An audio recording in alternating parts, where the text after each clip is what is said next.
Audio Jungle.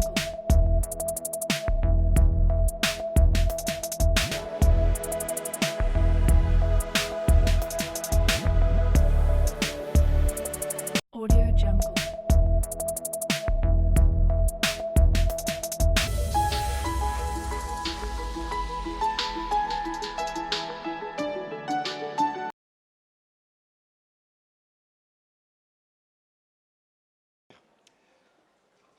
S'il me donne l'image, ça serait très bien. Voilà.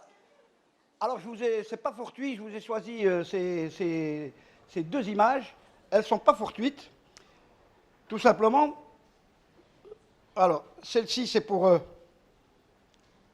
vous montrer la complexité des résultats laser, de toute la complexité que nous pouvons obtenir avec des tirs laser. Et puis, en médaillon, eh ben, je vous ai mis ce ciel étoilé qui représente l'immensité et la diversité des types de lasers.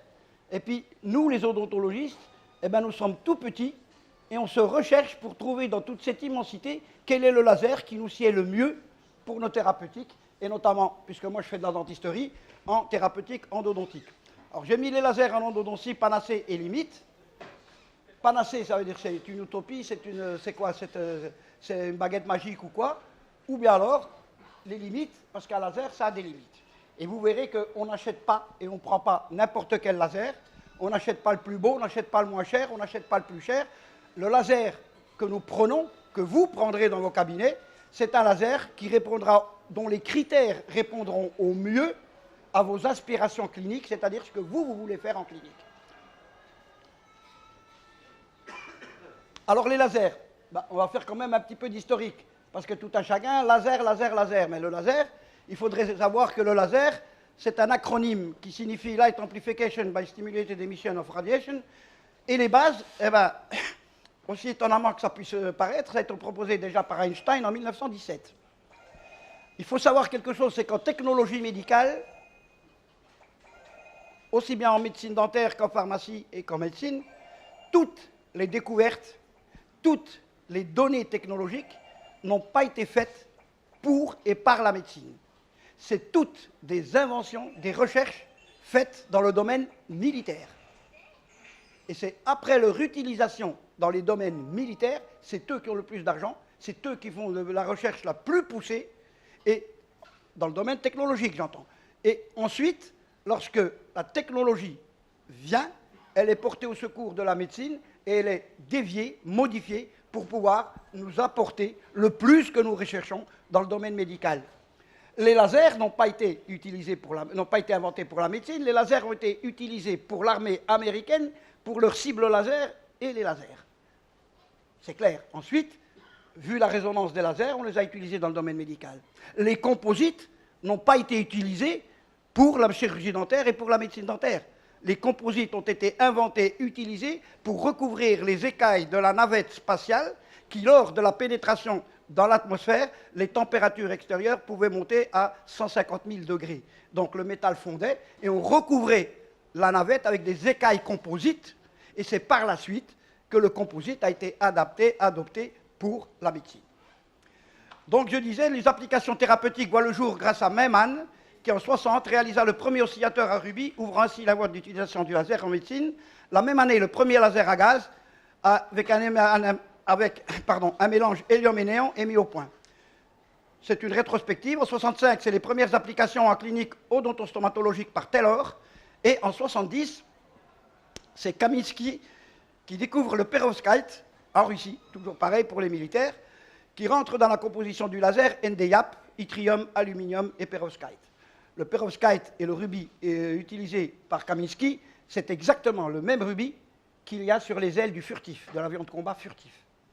Donc vous voyez, à tel titre que nous, quand on a apporté le premier laser, quand j'ai acquis le premier laser en Algérie, on a dû demander l'autorisation du MDN, du ministère de la Défense, pour nous autoriser à l'apporter, le NdIAG. Alors, 3 époques pour les lasers, 3 noms à retenir. 1917, sur le plan théorique, c'est Einstein qui a émis le concept de l'émission stimulée, c'est-à-dire une émission électronique. Les électrons sont stimulés par un effet électrique, dissociation et une énergie qui stimulait ces électrons. Ensuite, ça a été Maser en 1954, lui qui a émis l'amplification moléculaire par l'émission de radiation et stimulé par radiation. Et enfin, c'est le first laser, le premier laser en 1960, qui a été émis par Meyman, qui lui en a fait un outil pour la médecine dentaire. Les précurseurs, alors Faby-Perot, pourquoi Faby-Perot? Parce que c'est eux qui ont inventé la cavité de résonance, dans lequel il est fait le vide et dans lequel il y a l'excitation par l'énergie radioactive de vos électrons et de l'amplification lumineuse au niveau de la cavité Fabry-Perot. Ensuite, vous avez bien sûr Einstein, c'est la conception théorique. Vous avez Kuchler, qui lui, après le pompage optique. Le pompage optique, c'est quoi? C'est pour avoir une énergie, si vous avez en physique l'énergie nucléaire et l'amplification, la stimulation et la dissociation moléculaire de l'énergie, il vous faut un réacteur de 25 mètres. Donc, comme ce n'est pas possible, eh ben, pour nos instruments et pour les commodités techniques, ils ont eu recours à ce qu'ils appellent le pompage optique. C'est un système très complexe. On verra la photo tout à l'heure, juste en passant. C'est pomper, ça veut dire remettre, gonfler, si vous voulez, l'énergie au milieu du vide de la caisse de résonance de Faby-Perot pour justement permettre cette accélération. Ensuite, vous avez Schottland et Tolles qui ont fait la synthèse et réalisation de toutes ces théories pour mettre au point un laser dentaire, ou du moins médical. Et enfin, la réalisation laser, c'est M. Ruby avec Meyman qui, lui, a introduit le perovskite au niveau des lasers. Les lasers, c'est la chronologie que je reprends. Les derniers lasers, bien sûr, les derniers lasers, vous les avez. 86, c'est la stérilisation dentaire au laser CO2. Le laser CO2, il est immense. Hein. Ensuite, le premier, stérilisation dentinaire au laser CO2 en 86. 88, c'est l'apparition du Nd:YAG en dentisterie. C'est l'yttrium alumine garnet et dopé au néodyme. Système de pompage optique, c'est le néodyme qui dope. Ensuite, en 90, vous avez l'apparition du laser erbium-YAG en dentisterie. 94, c'est le laser diode en dentisterie. Et enfin, en 94, c'est la mise au point du laser Nd:YAP. C'est le laser yttrium alumine perovskite dopé au néodyme. Composition source schématique, je vais être très bref, uniquement pour votre curiosité.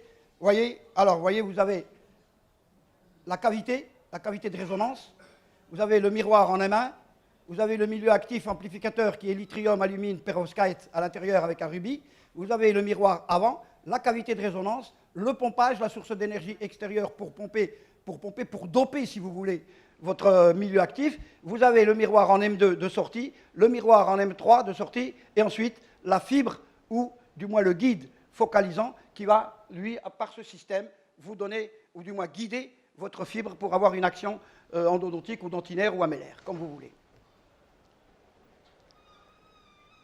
Alors, pour avancer dans les lasers, pour que vous compreniez le système laser, et pour qu'on ne vous induise pas lors de vos acquisitions laser, il faudrait connaître les spécificités du laser et d'un laser. Donc les lasers sont définis par plusieurs normes et paramètres. Et vous, par la suite, en fonction des thérapeutiques que vous voulez adopter, eh ben, vous devez calquer la spécificité technique du laser sur les indications thérapeutiques dont vous voulez en faire. Et à partir de là, vous optez pour tel et tel laser. Si vous me dites, je prends un laser, un soft laser type diode et compagnie, pour faire de la volatilisation amélaire ou dentinaire, je vous dirais non, il ne le fera pas. Il ne le fera pas, vous faites des bulles dans l'eau, ça ne sert à rien. Pourquoi? Parce que sa longueur d'onde ne sera pas assez puissante et vous verrez tout à l'heure. Alors, les propriétés de la lumière laser tout d'abord, la propagation. Dans un milieu homogène, la lumière se propage en ligne droite. C'est aussi vrai dans le cas de la lumière laser. Cela veut dire un milieu homogène, c'est quoi? C'est-à-dire c'est un milieu dans lequel vous avez un vide. Parce que le milieu qui nous entoure ici, ce n'est pas vide. Si vous le regardez en microscopie ou si vous l'analysez, il y a plein de poussières qui se bousculent, qui se battent, qui nous tamponnent. Ce n'est pas un vide. C'est une atmosphère dans laquelle il y a des gaz, il y a des micro-organismes, il y a des micro-organismes, ainsi de suite. Si vous prenez une cavité comme la cavité Fabry-Perot, avec un vide, ou une cavité avec un vide, vous prenez une lumière normale. Si je prends ma lumière ici de mon pointeur laser, voilà, si je prends ma lumière ici, elle est rouge, le point rouge. Si je la dissocie, il y a une foultitude de lumière, et elle n'est pas en ligne droite. Pourquoi elle n'est pas en ligne droite? Eh bien parce qu'il y a toutes ces particules qui l'embêtent, qui l'empêchent. Par contre, si vous êtes dans un milieu homogène, un seul constituant du milieu, eh ben, votre faisceau lumineux, il sera droit. Alors, la lumière laser, elle se propage dans un milieu homogène en ligne droite. Elle est monochromatique, c'est-à-dire la lumière laser émet une seule longueur d'onde. Une seule longueur d'onde, cela veut dire pour vous, néophytes, cela veut dire une seule couleur. Si vous décortiquez la lumière qu'émet cette ampoule, elle n'est pas blanche. Il y aura toutes les couleurs du spectre de l'arc-en-ciel qui, en se combinant, vous donnent le blanc. La lumière laser, c'est une seule couleur. Et enfin, la divergence. À la différence du Soleil qui émet dans toutes les directions, la divergence de la lumière du laser, elle est très faible. Elle est d'environ 3 millirades. 3 millirades, c'est quoi? C'est exactement un rayon qui aura augmenté, qui signifie qu'à 1 mètre de la source, le rayon n'aura augmenté que de 0,3 mm. Ça veut dire que si j'émets ma source lumineuse ici, à 1 mètre, la divergence de ma lumière va être de 0,3 mm, c'est-à-dire 3 dixièmes de millimètre.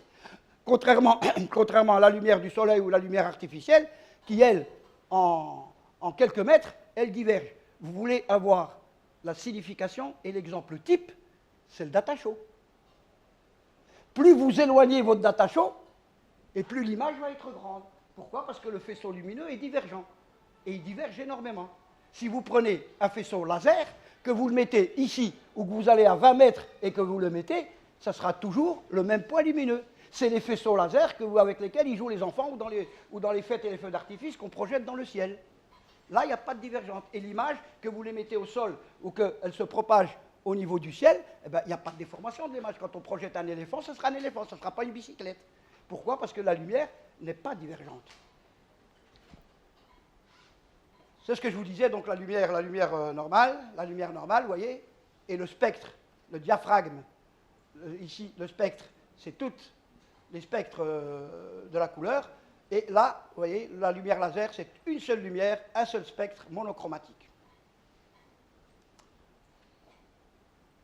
Alors, la lumière ordinaire et la lumière laser. Alors, la lumière laser, comme je viens de le dire, je récapitule, elle est de plusieurs couleurs, un prisme de lumière que l'on voit blanche, peut être décomposée en arc-en-ciel, et vous voyez toute la radiation, la divergence lumineuse qui s'ensuit, c'est l'exemple de la lampe. La couleur laser, la lumière laser, elle est monochromatique, une seule couleur, très peu de divergence, et vous voyez, il y a très peu de divergence de la lumière, elle est focalisée, elle est canalisée. Maintenant, ça c'était pour la lumière. Maintenant, le laser est caractérisé par sa puissance. Alors, les unités de mesure, alors l'énergie engendrée se mesure couramment par ces unités, et 3 unités essentielles qu'on va retenir, qui vous intéressent vous le plus, et qui sont sensibles pour vos thérapeutiques. La première, c'est la puissance. Elle est mesurée, excusez-moi. Alors, la première, c'est la puissance. Elle est mesurée 1 watt. 1 watt est la puissance d'un système énergétique dans lequel est transférée uniformément une énergie de 1 joule pendant 1 seconde. Vous allez me dire, monsieur, qu'est-ce que c'est qu'un joule? Ben là, on va se reporter à la physique optique, et puis on retourne en terminale ou en classe de première. D'accord? Donc voilà, c'est mesuré en watts, et plus les lasers, contrairement à ce que vous puissiez croire, plus les lasers, leur énergie est élevée, ne croyez pas que vous aurez une meilleure thérapeutique. Plus elle est élevée, plus vous allez avoir des accidents et incidents que vous ne pourrez pas contrôler parce que vous ne pourrez pas maîtriser la puissance. Plus la puissance est faible, plus vous ferez des bulles dans l'eau. Vous ne ferez rien du tout parce que ce n'est pas assez puissant pour. Pour ce faire, c'est pour ça qu'il y aura, et il y a sur le commerce, une multitude de lasers qui, en fonction de leur énergie, ont des indications bien précises. Si vous prenez un laser en dermato, laser de dermato, il émet dans entre 600 et 800 nanomètres. Le diode émet dans les 800 nanomètres. Le CO2 qui est un des plus puissants, on va rentrer dans la gamme des hard lasers, il émet dans les environs de 12 000 nanomètres. L'herbium, les herbium YAG et les ND YAG émettent entre les 1068 et les 1400 nanomètres. Les soft lasers, les lasers pour la coagulation, pour l'hémostase, émettent entre 500 et 800 nanomètres. C'est l'énergie suffisante, sinon vous allez faire des dégâts. Sinon, c'est des lasers pour scission, pour coupe, pour évaporation, pour volatilisation, pour carbonisation, pour éclatement et ainsi de suite. Et ça ne sera pas l'indication que vous aurez. Ensuite, c'est l'énergie. L'énergie, elle caractérise le travail produit par un système et qui va produire soit de la lumière, soit de la chaleur à un moment donné. Elle s'exprime en joules. Un joule correspond à une exposition à une puissance de 1 watt pendant une seconde. C'est les paramètres de référence. 1 watt, 1 joule, 1 seconde. C'est l'énergie émise. Pareil, si l'énergie est trop puissante et que vous l'utilisez pour enlever un épulis, vous allez faire un dégât au niveau de votre joue, au niveau de votre muqueuse. Parce qu'après, on va avoir les systèmes d'absorption. Si l'énergie n'est pas suffisante, vous n'aurez pas d'effet de coupe. Même pas un effet de coagulation, parce que la chaleur émise n'est pas assez puissante pour coaguler. Et enfin, l'affluence.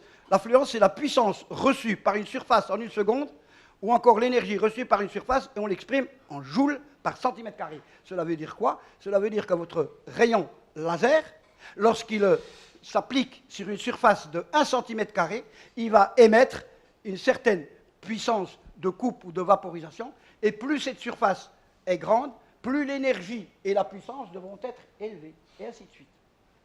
On est d'accord? À vos souhaits, madame. C'est mon laser qui vous fait éternuer.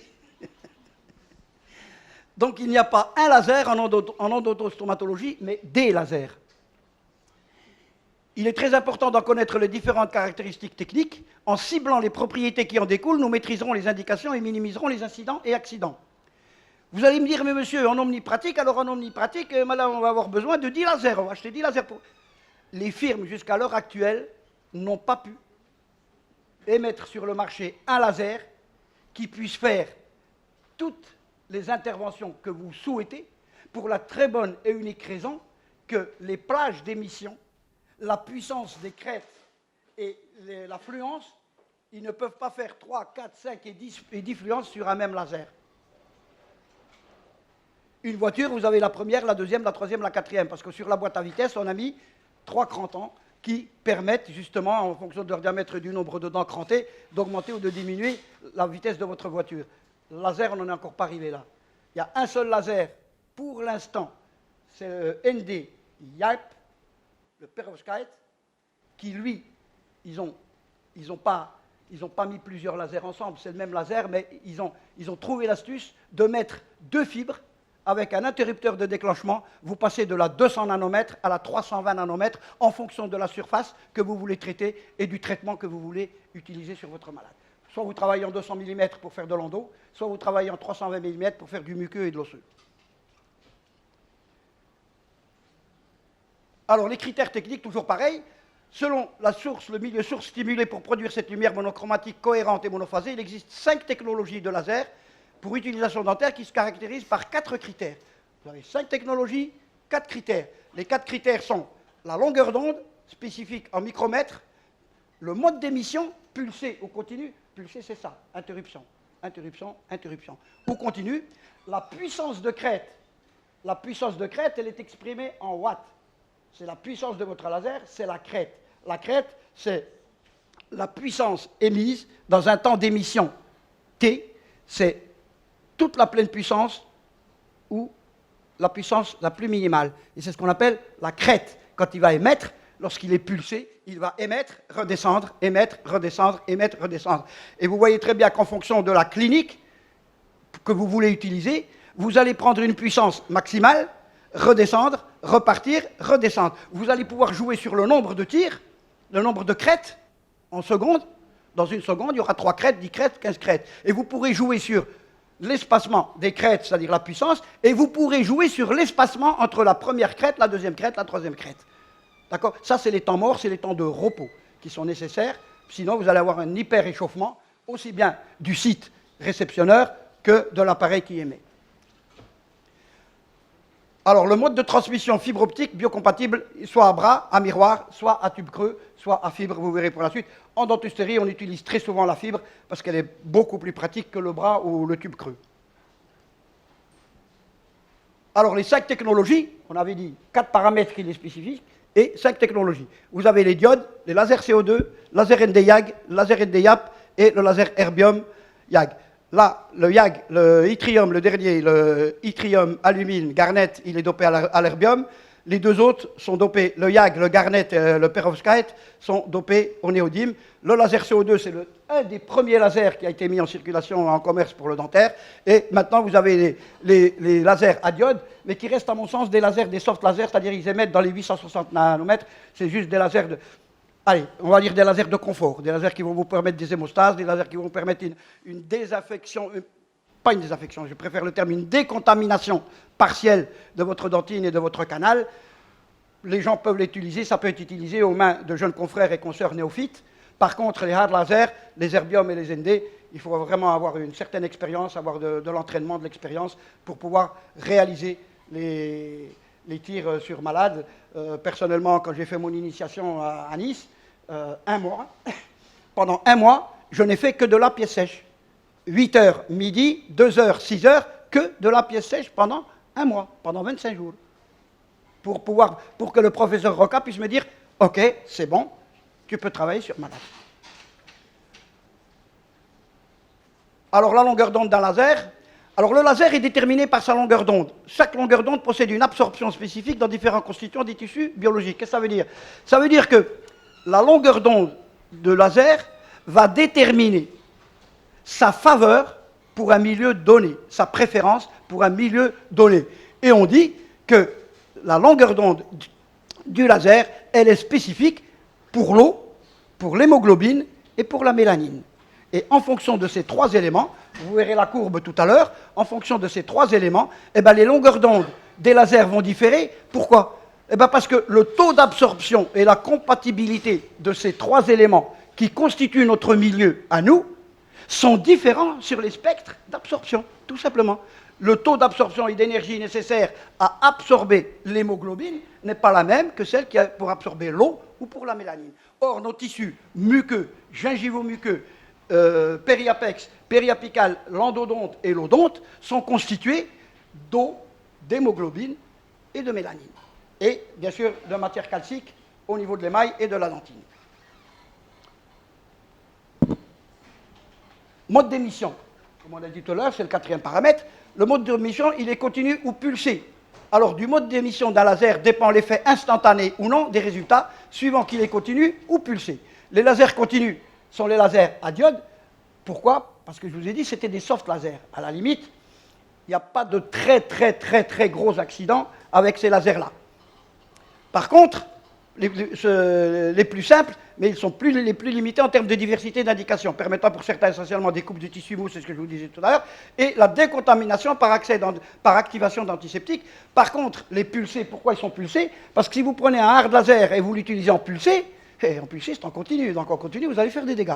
Pourquoi? Parce que vous ne pourrez pas maîtriser son action, parce que lui travaille, mais c'est au bout de... Quand vous arrêtez, quand il arrête son pulse, c'est là où vous voyez le résultat de votre tir laser. Donc si vous êtes en continu, vous serez en continu, attends la fibre tombe de l'autre côté.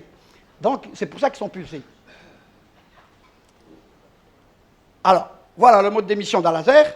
Alors vous avez les quatre types, mais les deux types principaux, parce que ça c'est une dérivation. Vous avez le continu, vous voyez, en fonction du temps, le tir laser, il est continu dans le temps, c'est-à-dire que son action destructrice, elle est continue au fil du temps. Donc si vous appuyez sur la pédale pendant 1 minute, il va travailler pendant 1 minute. Hein. Il va couper pendant 1 minute. Couper, évaporer, carboniser pendant 1 minute. Le pulse, c'est lui, que vous appuyez ou pas sur la pédale, il va émettre son pulse, arrêter, émettre un pulse, arrêter, émettre un pulse, arrêter, émettre un pulse. Ce qui vous donne le temps, à vous, de constater ce que vous avez réalisé ou ce que vous avez obtenu. Et entre les pulses, ça, c'est modifiable et réglable, c'est le temps de repos. C'est ce qu'on appelle le temps de repos pour la crête de tir à ce niveau-là. Et il y a les lasers à superpulse, ça c'est les super puissants. Superpulse, pourquoi? Vous voyez qu'il y a une augmentation de l'énergie en augmentant la crête. Vous voyez la crête elle fait 10 fois celle-là. Par contre, on a augmenté aussi le temps de repos. Donc c'est un hyperpulse, il est pulsé, mais la puissance de crête est beaucoup plus élevée. Ça c'est les hard lasers, c'est pour la découpe améllaire, amélodentinaire et améllaire. Ça c'est pour faire de la découpe de l'émail et de la découpe de la dentine. Et moi je l'utilise aussi pour les bris d'instruments. Lorsque vous avez une fracture d'instrument à l'intérieur d'un canal, on peut volatiliser l'instrument avec le superpulse. Alors, le mode continu a pour principe de conserver la puissance du rayonnement constante tout au long du temps d'émission. C'est ce que je vous ai dit. Il n'y a pas de souci. le texte. L'émission impulsionnelle, voilà, cette émission, elle peut être relaxée ou déclenchée. Alors, mode relaxé, aussi appelé mode pulse, en référence à la langue anglaise, il se caractérise par une succession d'impulsions 10 puissance moins 7 à 5 fois 10 puissance moins 7 par seconde et par pulse. Donc en une seconde, vous avez 10 ou à 5, 10 puissance moins 7 pulse. Le mode déclenché, ce mode d'impulsion, le pic de puissance de crête est considérablement plus élevé et alterne avec un temps de repos. La durée est de 10 moins 15 fêtements secondes à 10 puissance moins 7. Les premiers pulsés, ils étaient à 10 puissance moins 7. Les super sont à 10 puissance moins 15 fêtements. D'accord? Donc fêtements, c'est 1000 fois la puissance moins 7. Alors, et la puissance peut atteindre 109 watts, soit 1 gigawatt. Ce mode d'émission est appelé impulsion géante en français, mais on utilise plus couramment le terme de superpulse ou mode switched. C'est l'effet recherché des lasers CO2, ND-YAG, ND-YAP et erbium-YAG. Voilà. C'est pour ça qu'ils sont appelés hard lasers. C'est parce que vous avez une puissance de crête et une puissance de pulse qui est très, très accentuée.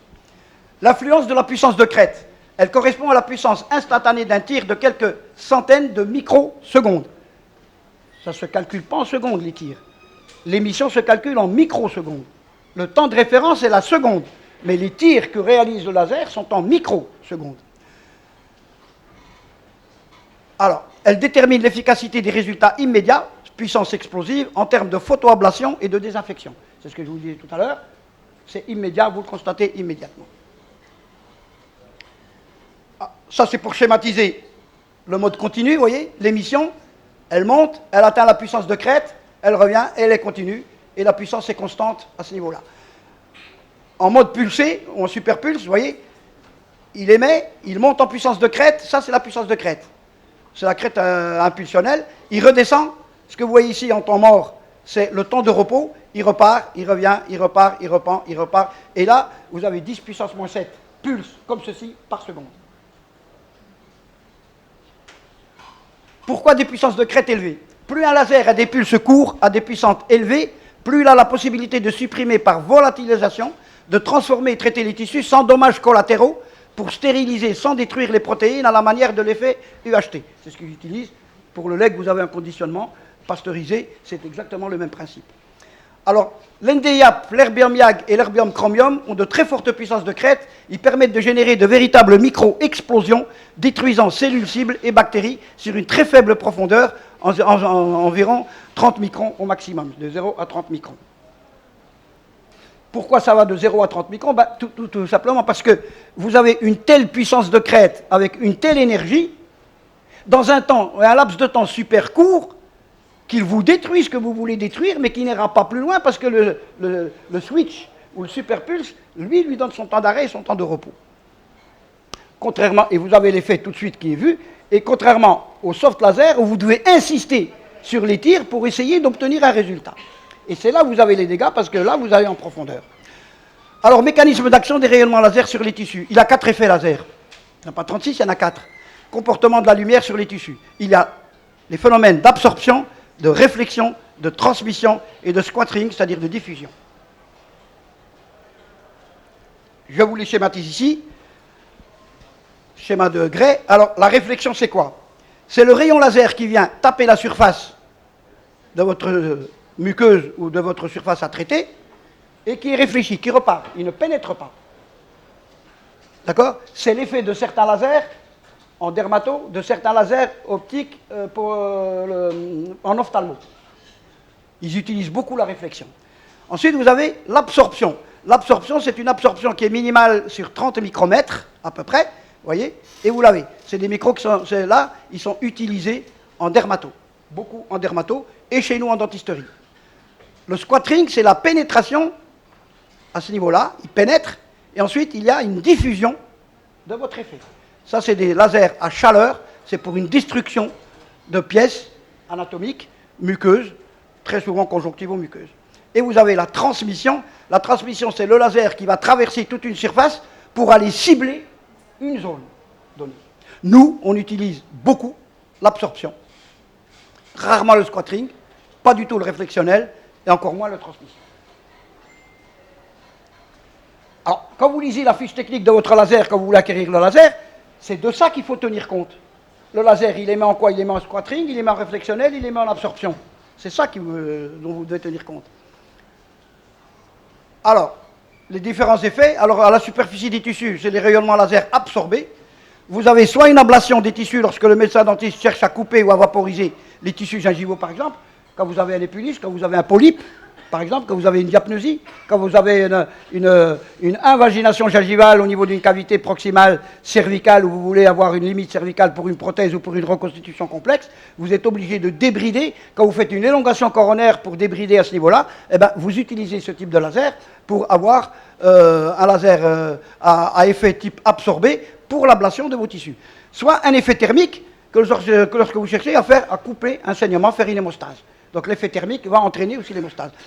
Si vous allez dans la profondeur des tissus, ben, il vous faut des lasers pénétrants, dits pénétrants. Là, il effectue soit une décontamination en éliminant les bactéries pathogènes responsables d'infection, soit une diminution de l'inflammation et de la douleur en biostimulant la cicatrisation osseuse ou gingivale.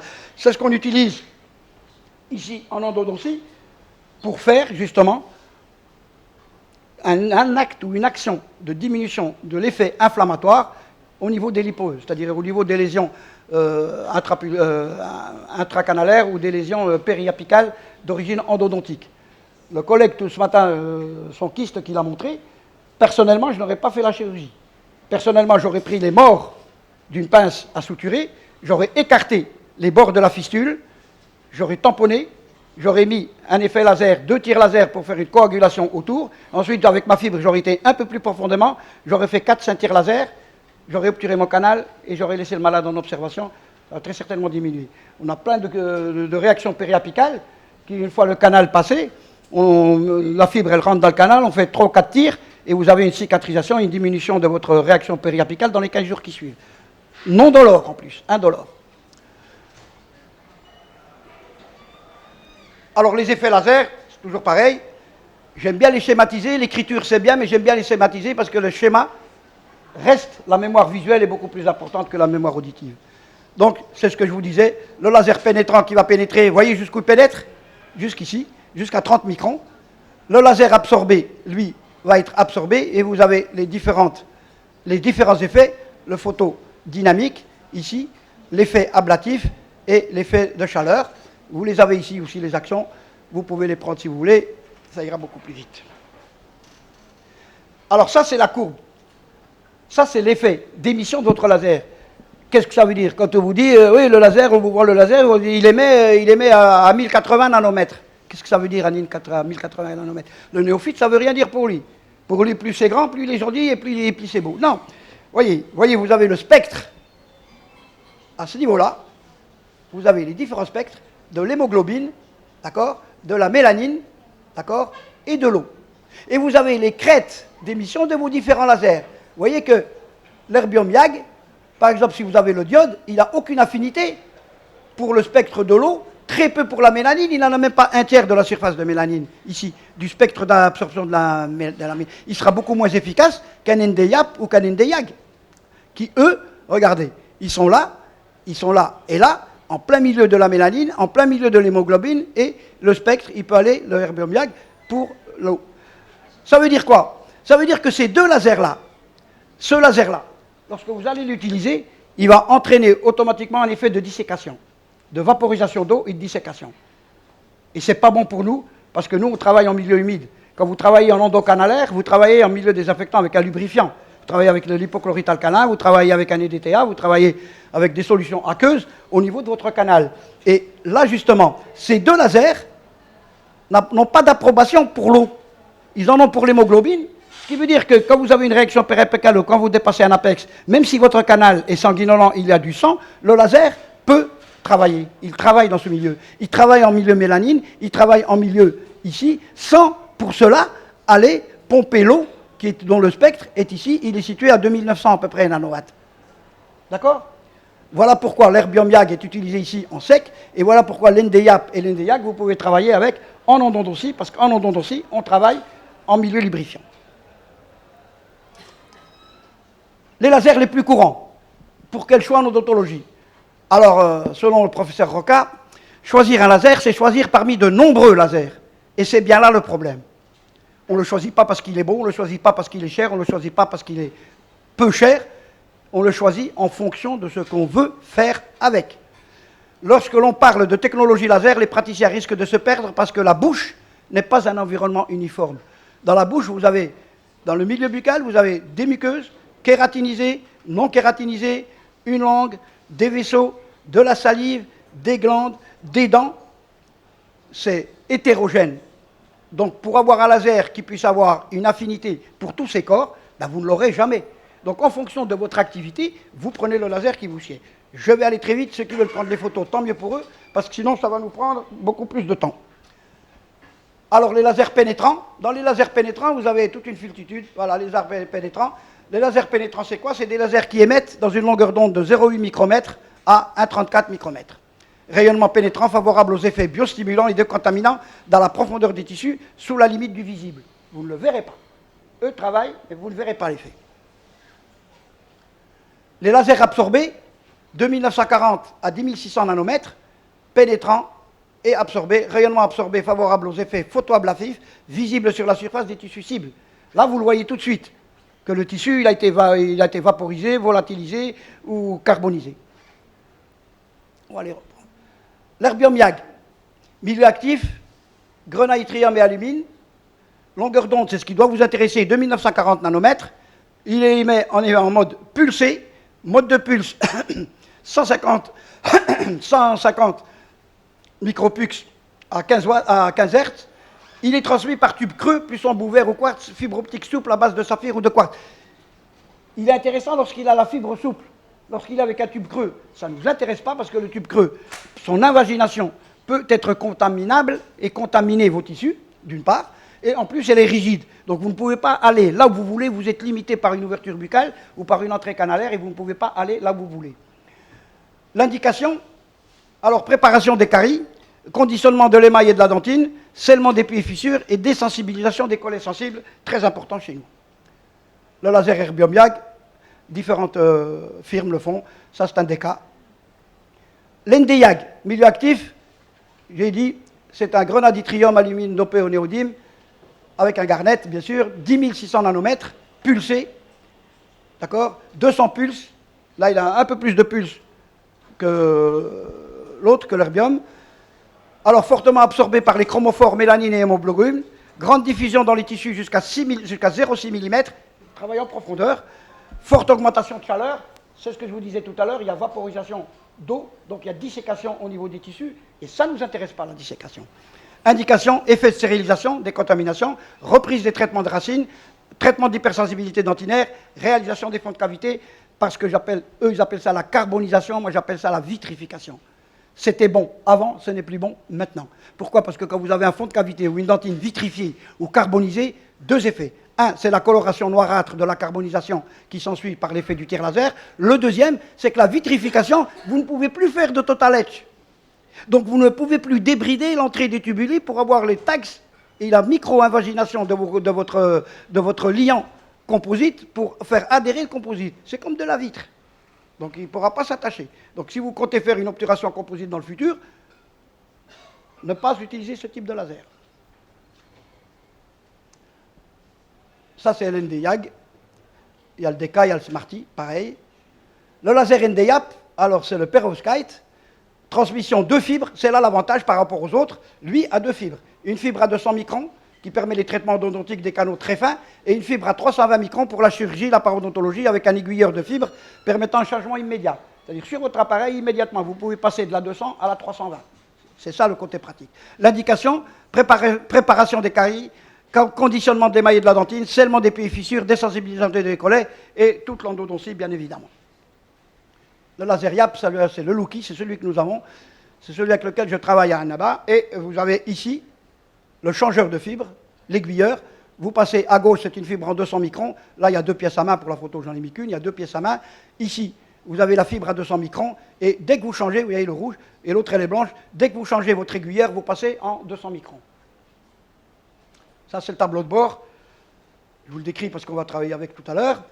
Alors, vous avez l'osseux, l'endo, ça c'est tout ce qui est osseux. Émail, dentine, os. Ça c'est tout ce qui est endo, et ça c'est tout ce qui est muqueux. Quand vous sélectionnez ceci, vous présélectionnez l'énergie et la puissance de crête. Donc vous avez la puissance de crête. La puissance de crête ici, l'énergie, elle est beaucoup plus basse qu'ici. Là vous allez travailler sur de l'os, de l'émail, et je l'utilise en endo, je pénètre avec ceci, je travaille là en endo avec ça, et lorsque j'ai un bris d'instrument, je commence à travailler avec ça. Dès que j'atteins l'instrument avec ma fibre, je passe ici parce que la puissance de crête est beaucoup plus forte pour volatiliser et faire éclater mon instrument. Le laser à diode, lui, il émet entre 800 et 980 nanomètres. On l'utilise en endodontie. Là, on a mis, et j'ai mis, et c'est un reproche que je me fais à moi-même, pour la stérilisation canalaire. Je préfère à la place de l'ANA, je préfère décontamination et non pas stérilisation. Alors, peu absorbé par l'eau, permet une élévation rapide de la température. C'est ce qui ne m'intéresse pas. Il doit être utilisé en association avec de l'air ou de l'eau. Il ne m'intéresse pas, parce que l'élévation thermique ne m'intéresse pas. Elle ne m'intéresse pas en endodontie, elle ne m'intéresse pas en périapicale, elle ne m'intéresse pas en chirurgie. Le seul cas où elle peut m'intéresser, c'est lorsque je fais de l'hémostase. Il n'y a pas de souci là-dessus. Le laser diode, c'est les différents lasers qu'on peut vous proposer. Alors qu'on ne vous trompe pas, vous avez les références techniques de tous les lasers, donc vous pouvez choisir votre laser. Le laser CO2, c'est un des premiers lasers. Il est de moins en moins utilisé chez nous en dentisterie parce qu'il nécessite une très grande dextérité manuelle, une très grande expérience pour pouvoir l'utiliser, parce qu'il ne permet aucun dérapage, parce que s'il y a un accident, c'est irréversible, vous ne pouvez plus revenir en arrière. On l'utilise beaucoup sur les nécroses, il a un effet bactéricide sur certaines bactéries, et il a une zone thermique jusqu'à 6 mm au niveau muqueux, c'est beaucoup déjà. Le laser CO2, c'est les nouveaux lasers. Hein. Avant les lasers CO2, ils faisaient une demi-salle. Maintenant, ça c'est comprimé, la technologie fait que... Le soft laser, les soft lasers, c'est des lasers qui sont utilisés pour la biostimulation. C'est les lasers qu'utilisent beaucoup les kinés, tous les médecins kinés, tous les préparateurs physiques des équipes nationales, quel que soit l'endroit dans le monde, utilisent des soft lasers pour la stimulation musculaire, pour éviter les déchirures musculaires, pour éviter les entorses, pour diminuer l'inflammation au niveau des chocs après les matchs et les combats et les trucs. Ils utilisent la biostimulation. Et nous utilisons aussi, nous pouvons utiliser la biostimulation quand vous avez des réactions périapicales, vous la biostimulez de façon à réduire ou à minimiser l'effet inflammatoire pour accélérer l'effet cicatriciel. Et si vous accélérez l'effet cicatriciel et que vous diminuez l'effet inflammatoire, obligatoirement, vous allez diminuer le seuil douloureux de votre malade. Toujours les soft lasers. Alors vous avez les lasers KTP, les lasers diagnodants. Diagnodants, c'est des lasers diagnodants, on les utilise pour le diagnostic de l'évolution carieuse. Ça, c'est pour le diagnostic précoce des caries, c'est pour faire les thérapeutiques d'interception, ce que j'appelle thérapeutique de stopping et d'interception, c'est-à-dire la cavité, vous ne la voyez pas, mais vous pouvez mettre un fissure silente ou un adhésif pour stopper la fissuration au niveau de vos dents. Et le diagnostic se fait par numérique, par laser, c'est un rayon laser qui passe, il est transmis sur un ordinateur qui lui le traduit en chiffré, en numérique, et vous donne, et vous avez des plages. Par exemple, entre 0 et 100, vous n'avez pas de déminéralisation. Entre 100 et 200, vous avez un début, une initiation de déminéralisation. Entre 100 et 200, vous avez une déminéralisation qui commence déjà à être visible. Entre 200 et plus, vous avez une déminération qui est visible à l'œil nu. L'œil nu, vous commencez par exemple avec la plage à 250. Donc moi ça m'aide parce que si je mets ma fibre laser, je fais monter laser surtout sur les enfants sur dentelés. Lorsque je vois un enfant avec des dentelés dont la cuspidation sont très serrées, dont les pans et les sillons sont très prononcés, automatiquement si vous mettez la fibre laser qui me dit vous êtes sur une plage de déminéralisation précoce de 150 à 200, automatiquement, moi je lui mets un fissure silène, je suis tranquille, parce que je sais qu'il y aura en fractuosité dans 6 mois ou dans 8 mois. Donc c'est de la dentisterie préventive, et vous faites du stopping à ce niveau-là. Consensus, alors le laser à tout faire n'existe toujours pas, mais on s'en approche beaucoup. On peut trouver les astuces, comme chez Lucky, ils ont trouvé l'astuce de la double fibre. D'autres vont trouver d'autres astuces, bien sûr, les chercheurs travaillent toujours.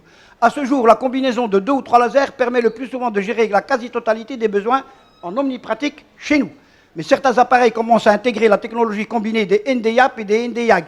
Ils mettent le Garnet et ils mettent le perovskite sur la même technologie. Ils ont une double chambre de résonance avec un double rubis, le Garnet et le perovskite. Voilà. Mais les deux sont dopés sont dopés l'un au néodyme et l'autre à l'erbium. Ils gardent leur spécificité, mais les deux chambres de résonance sont... Et vous avez un échangeur, un aiguilleur pour passer d'un l'un à l'autre, d'un mode à l'autre. L'action bactéricide du laser ne peut pas compenser les inconvénients d'une préparation suffisante. Alors mettez-vous bien en tête que le laser ne fait pas de préparation. Si vous faites de l'endodontie, ce n'est pas le laser qui va vous préparer votre cavité et ce n'est pas lui qui va vous préparer votre canal. L'action préparatrice d'un canal, elle est soit manuelle, soit mécanique, soit aux ultrasons. Vous ne pouvez pas me dire j'ai fait 2 tirs laser et j'ai préparé mon canal. Non, le laser est là pour plusieurs solutions. Je vais anticiper, ça ira beaucoup plus vite. Le laser est là, pour débrider le canal, parce que vous avez une hybridation au niveau de votre canal, pour pulvériser le pulpolite, qu'il soit attaché ou libre, c'est-à-dire les calcifications endocanalaires au niveau de la chambre pulpaire, pour vous permettre de la vacuité de la chambre, pour aller repérer vos canaux et l'entrée des canaux, c'est pour enlever les pulpolites, c'est pour la décontamination et la stérilisation extemporanée en même temps que votre hypochlorite alcalin ou votre EDTA dans la préparation de votre canal. Vous le direz par la suite comment. Il est là aussi pour volatiliser les bris d'instruments. Et s'il ne le volatilise pas, vous montez en crête et vous le stérilisez. Parce que le problème, ce n'est pas l'instrument. Tant qu'il n'a pas dépassé l'apex, la constriction apicale, l'instrument, ce n'est pas le problème, son existence. Vous pouvez en mettre 1000 d'instruments. Le problème, c'est que l'instrument n'est pas stérile. Et il ne va pas garder sa stérilité, il ne l'aura pas. Donc automatiquement, ça va être une source infectieuse, une source d'apport bactérienne, d'un milieu bactérien, et une source répétée. L'instrument, il met. Surtout si dans la racine, vous partez du principe et du concept que la racine n'est pas homogène, unique et uniforme, qu'il y a des canaux pulpoparodontaux, qu'il y a des canaux latéraux, qu'il y a des canaux aberrants qui débouchent tous dans le desmodonte, d'où c'est une porte d'entrée supplémentaire. Si par contre, par la suite aussi, vous avez votre obturation canalaire qui n'est pas étanche, et encore par-dessus une restauration qui n'est pas étanche, eh bien vous avez un apport continu d'une microflore, ça profite à ce niveau-là. Par contre, il peut vous le stériliser. Lorsque votre instrument, vous l'avez stérilisé à l'intérieur du canal, vous pouvez obturer sans crainte. On a des malades avec des bris d'instruments sur lesquels j'ai fait des tirs laser qui ont leur obturation depuis 10-15 ans, qui n'ont pas bougé, rien n'a bougé, il n'y a pas de complications.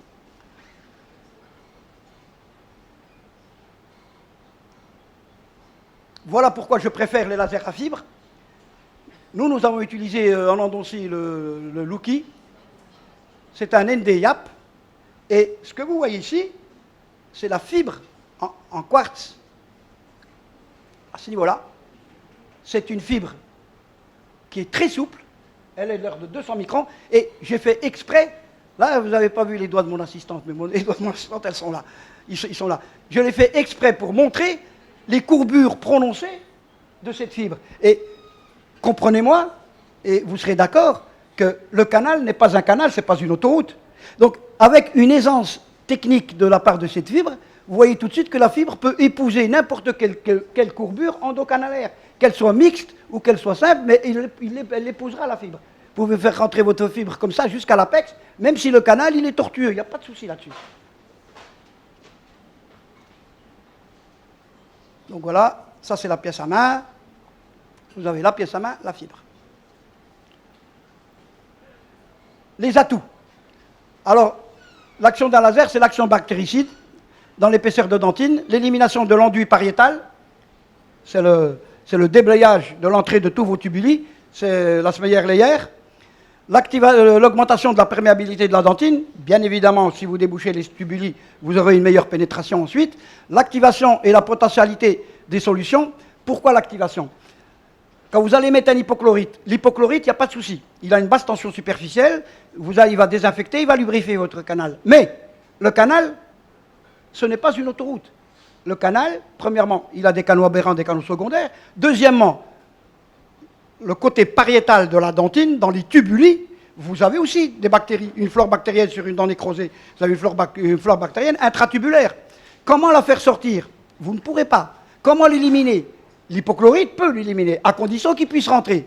Il ne pourra pas rentrer, parce que la tension superficielle de l'hypochlorite, aussi basse soit-elle, n'aura pas le pouvoir de pénétrer un tubuli dentinaire, de par la surface et le volume, qui est très petit, et en plus, il est occupé. il est occupé par une flore bactérienne et il est occupé par un fluide tubulaire. Or, la concentration et la pression du fluide tubulaire est supérieure à la concentration et la fluidité de votre hypochlorite. Par contre, si vous mettez l'hypochlorite, si vous mettez un tir laser dessus, le tir laser va engendrer deux phénomènes. Le premier phénomène, c'est l'onde de choc. L'onde de choc, l'onde, comme si vous prenez une pierre que vous la jetez dans l'eau, ça fait des cercles. C'est ça l'onde de choc. Et l'onde de choc est propagatrice. Dès qu'il émet une onde de choc, l'hypochlorite subissant l'onde de choc va pénétrer dans les tubuli. Va être aidé à pénétrer dans les tubuli. Premier point. Deuxième point, l'effet stérilisant. Deuxième effet. Troisième effet, l'onde de choc du tir laser va décomposer la molécule d'hypochlorite en chlore et ça va faire comme une cuve. Il me reste 5 minutes. Ah, alors on va aller très vite. Ça va faire comme une étuve et automatiquement cette étuve, eh ben, c'est une étuve qui va servir à la stérilisation. Alors, on va aller plus vite. Alors, voilà. Alors, notre étude, nous, on l'a utilisée en endo et on l'a utilisée comparativement. On l'a utilisée comparativement avec 3 techniques. La technique manuelle, la technique mécanique et la technique laser et les ultrasons. 4 techniques, pardon. Et voilà la flore endocanalaire que nous avons rencontrée par prélèvement et culture au niveau des canaux avant traitement. Étude sur l'âme, toujours pareil, avant traitement. Alors bien sûr, vous avez des bacilles à gramme moins, des bacilles à gramme plus, des bacilles des streptocoques et des bactéries à gramme moins, type staphylocoque, et les bacilles, et vous avez des lactobacilles aussi, que nous avons pu mettre en évidence. Le nombre de souches par canal. Alors bien sûr, vous avez une souche à 35%, 51% vous avez 2 souches, vous avez 10% 3 souches et 4 souches 1%. Ça veut dire quoi? Ça veut dire que dans la plupart des canaux, la flore bactérienne est composée de 2 espèces. Alors après traitement, surgélose, alors là c'est ce qu'on a la culture après prélèvement, après traitement. À ce niveau-là, c'est manuel, là c'est rotation continue mécanisée, là c'est le traitement aux ultrasons, c'est-à-dire cavitation aux ultrasons, et là, c'est avec le laser. Donc, vous voyez que la microflore résiduelle après traitement, vous voyez, en manuel, en rotation continue et en ultrason, il y a quand même une flore résiduelle, chose qui n'existe plus après traitement laser. Ça, c'est l'éradication des germes et l'efficacité. Vous voyez tout de suite que le traitement laser, vous avez une éradication de germes de microflore à 100%, puisque les cultures après prélèvement ont toutes été négatives à ce niveau-là. Et vous voyez que à ce niveau-là, vous avez la manuelle, c'est là où il y a le plus grand nombre résiduel de microflore au niveau de votre canal. C'est pareil pour les germes, on va aller un peu plus vite. Alors, ensuite, on a éclaté les racines sur lesquelles nous avons travaillé, nous avons observé à la loupe binoculaire, et vous voyez tout de suite l'état de surface. Alors, nous avons les états de surface au laser, état de surface en rotation continue et en manuel. Et vous voyez que la manuelle, c'est là où il y a le résidu le plus important. Après le travail manuel endocanalaire, le canal est beaucoup plus net au niveau d'un tir laser. Pourquoi? Parce qu'on a utilisé le système de volatilisation, donc tout est remonté en surface avec l'hypochlorite. C'est pareil, ça parce que j'ai pris le tiers coronaire, le tiers moyen, le tiers apical, mais c'est exactement les mêmes résultats. La propreté et l'évidement du canal, elle est au top avec un laser par rapport à la manuelle qui est la plus résiduelle. C'est pareil, ça c'est au niveau du tiers moyen. Et là, c'est au niveau de l'apex. Et vous voyez, alors le plus gros problème chez nous, c'est au niveau de l'apex. Au niveau de l'apex, vous voyez, avec ici, à ce niveau-là, vous avez le résiduel en rotation continue. Pourquoi? Parce que la rotation continue, il y a un bourrage qui se fait au niveau de l'apex. Et en manuel, c'est tout le long du canal et tout le long de l'apex. Par contre, regardez l'apex, même c'est un apex qui est furcant, c'est-à-dire qui n'est pas au dôme apical, mais para-apical. Et vous voyez qu'avec le tir laser, l'apex ici est beaucoup plus propre qu'à ce niveau-là ou qu'à ce niveau-là. En microscopie électronique, toujours la même étude, nous avons analysé, et vous voyez qu'au niveau laser, la dentine pariétale est beaucoup plus propre et beaucoup plus évidée que vous l'avez en manuel ici ou qu'en rotation continue. Et c'est pareil, c'est aux différents coupes moyennes, coupes apicales et coupes apexiennes. Ça, c'est la dentine endocanalaire sans traitement, au-dessus. Et là, la dentine avec traitement laser et hypochlorite alcalin, au NDIAP. Alors, le laser vers un compromis des infections préparation, d'après la littérature scientifique, le laser est une action bactéricide aussi efficace que le NaCl, mais avec une plus-value pour les dents ayant une anatomie difficile. Alors, on va conclure pour dire que le système laser disponible actuellement permet de réduire de plus de 99% le nombre de bactéries dans les canaux radiculaires.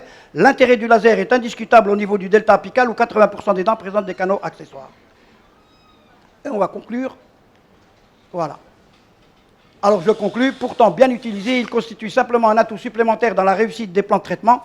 La technique de préparation ne joue aucun rôle dans la lasérothérapie. Le laser est là pour les indications que je vous ai données. La technique de préparation endocanalaire, c'est vous qui la faites, soit en manuel, soit en ultrason, soit en rotation continue. L'emploi d'un laser permet d'assister et d'optimiser l'endodontie classique, mais ne permet en aucun cas de la remplacer. Merci beaucoup, je vous remercie pour votre attention. Je vous remercie. Madame la Présidente, je m'excuse. Non, vous êtes à temps, pas de problème. Mais,